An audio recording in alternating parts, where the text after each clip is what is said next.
In this video, I shall try to explain some question answer of the poem Dust of Snow. First question is, what is a dust of snow? Dust of snow क्या होता है? What does the poet say had changed his mood? कवि का mood है वो कैसे change हुआ? How has the poet's mood changed? कवि का मूड है वो कैसे किस प्रकार से बदला? इसका आंसर रहेगा dust of snow means snow particles. Dust of snow का मतलब होता है बर्फ के छोटे कण। A crow was sitting on a hemlock tree, एक कौवा है वो हेमलक के पेड़ पर बैठा था। The tree was covered with small particles of the snow, पेड़ के ऊपर छोटे छोटे बर्फ के कण हैं वो सर्दी के कारण जमे हुए थे। When the crow flew away, जब कौवा है उड़ जाता है, some small snow particles fell on the poet, और बर्फ के छोटे छोटे कण है वो कवि के ऊपर है वो गिर जाते हैं। This incident makes the poet happy for the rest of the day, और इस घटना के कारण कवि है वो पूरे दिन है उसका मूड है वो बदल जाता है, वो खुश रहता है। Second question, what are the birds that are usually named in the poems? ज़्यादातर जो पोएमें होती हैं उनके अंदर किन किन पक्षियों का जिक्र है वो किया जाता है आमतौर पर? Do you think A crow is often mentioned in the poem? क्या आप सोचते हो कि कभी कोई कौवा है उसके बारे में कोई कविता लिखी गई होगी? What image does come to your mind when you think of a crow? और जब आप कोए के बारे में सोचते हो तो आपके मन में क्या विचार आता है? The birds often find a mention in poetry are peacock, जिन पक्षियों के बारे में ज़्यादातर कविताएं लिखी जाती है वो है पीकॉक, जैसे कि मोर, हाक, ये एक चील की तरह से पक्षी होता है, बाज की तरह से होता है, कुक्कू बुलबुल को बोलते हैं, नाइटिंगेल कोयल को बोलते हैं, स्पैरो चिड़िया को बोलते हैं। इन पक्षियों के बारे में ज़्यादातर कविताएं कवि लिखना पसंद करते हैं। No poet ever wrote any poem about a crow as a crow is a symbol of evil. Evil बुराई को बोलते हैं। किसी भी कवि ने कभी भी किसी कोए के बारे में कोई कविता नहीं लिखी, क्योंकि कोए को एक बुराई का प्रतीक माना जाता है। A crow is considered as an omniscient bird, कोए को एक अशुभ, ओमनिशियस का मतलब अशुभ होता है, ये एक अशुभ पक्षी है वो माना जाता है। What is a hemlock tree? हेमलक पेड़ है वो कैसा होता है? हेमलक ट्री किस प्रकार का पेड़ होता है? Why does the poet not write more beautiful trees such as maples और एन ओक और ए पाइन?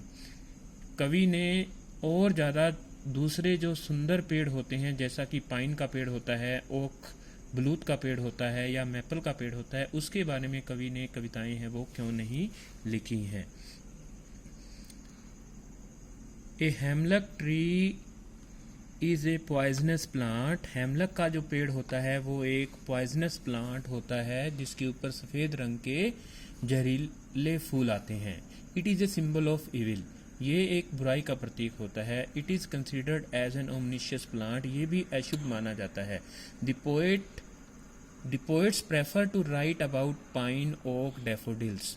पोएट हैं वो ज़्यादातर ओक, पाइन और डैफोडिल एक फूल का होता है, और लिली भी एक फूल होता है। इन सुंदर सुंदर पौधों के बारे में कवि है वो लिखना पसंद करते हैं, कविताएं लिखना पसंद करते हैं। But Robert Frost writes about A hemlock tree, फिर भी कवि ने हेमलक के पेड़ के बारे में लिखा है as he loves all the plants of the nature, क्योंकि उसको नेचर के सभी प्लांट्स पौधे हैं वो पसंद हैं। The whole nature is a store house of pleasure for him, पूरी की पूरी कवि के लिए पूरी की पूरी जो प्रकृति है वो खुशियों से भरी हुई है।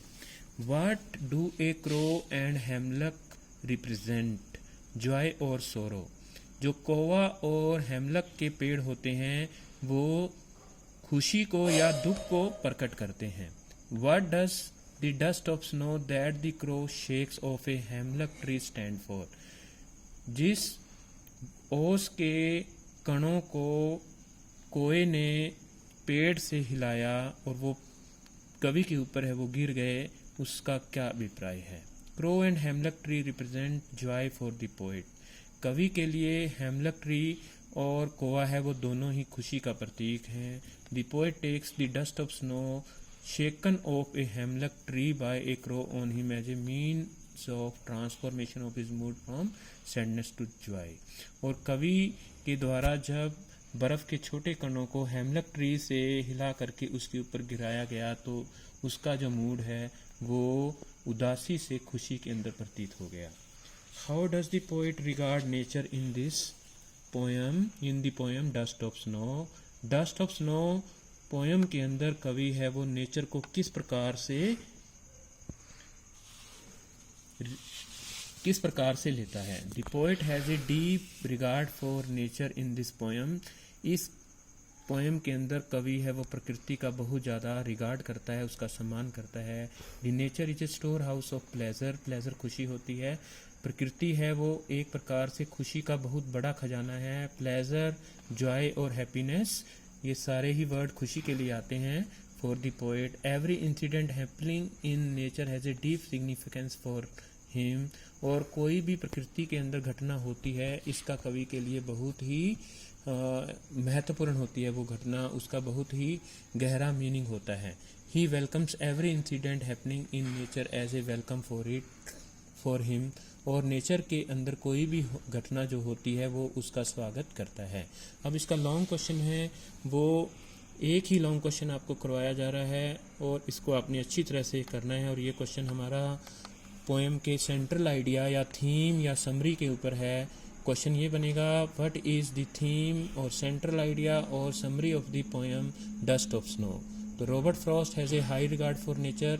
कवि है वो प्रकृति का बहुत सम्मान करने वाला व्यक्ति है। He thinks that nature is a store house of pleasure. वो सोचता है कि नेचर है वो हमारे लिए खुशियों का खजाना है। A small incident in nature can transform our mood from sorrowful to joy. और कोई भी छोटी सी घटना जो होती है इसके कारण से हमारा जो मूड है वो उदासी से खुश है वो हो सकता है। So we should enjoy every incident of nature. हमें नेचर के अंदर होने वाले हर घटना को एंजॉय करना चाहिए, उसका स्वागत करना चाहिए। One day the poet was in A sad mood. एक दिन कवि है वो थोड़ा उदासी के मूड के अंदर था। He happen to pass under a hemlock tree. वो हेमलक के पेड़ के नीचे से गुजरा। A crow was sitting on the hemlock tree. और एक कौवा है वो हेमलक के पेड़ पर बैठा था। The tree was covered with some small snow particles. और जो पेड़ है वो छोटे छोटे बर्फ़ के कणों से भरा हुआ था। When the crow flew away. जब कौवा है वो उड़ जाता है। Some snow particles fell on the poet. और बर्फ़ के कुछ छोटे कण हैं वो कवि पर गिर जाते हैं। Any other person may take it as a befall on him. कोई भी दूसरा व्यक्ति इसको एक अपना दुर्भाग्य है वो मान सकता है, वो इसे अपना अपमान समझ सकता है। But this incident made the poet happy for the rest of the day. लेकिन इस इंसिडेंट ने कवि को पूरे दिन के लिए उसके मूड को खुश कर दिया। वो पूरा दिन है वो खुश रहता है और वो अपना एक बहुमूल्य दिन है वो बचा लेता है। तो ये इसके शॉर्ट क्वेश्चंस हैं और आशा करता हूँ कि बच्चों आपको समझ में आ गए होंगे। फिर भी अगर बच्चों आपको समझ में नहीं आ रहे तो फिर आपने फ़ोन करके पूछ लेना है। अलग से आपको एक फ़ाइल है, PDF फाइल है वो भेजी गई है, उसकी सहायता से आपने इन क्वेश्चंस को अपनी कॉपी में नोट कर लेना है और इस वीडियो की सहायता से आपने इन क्वेश्चंस को समझ लेना है। यही आपका होमवर्क रहेगा और आशा करता हूँ कि आप इस पूरी पोएम को अच्छी तरह से कर लोगे। और ये पोएम है वो हमारी ख़त्म हो चुकी है। Thank you so much. Have a nice day.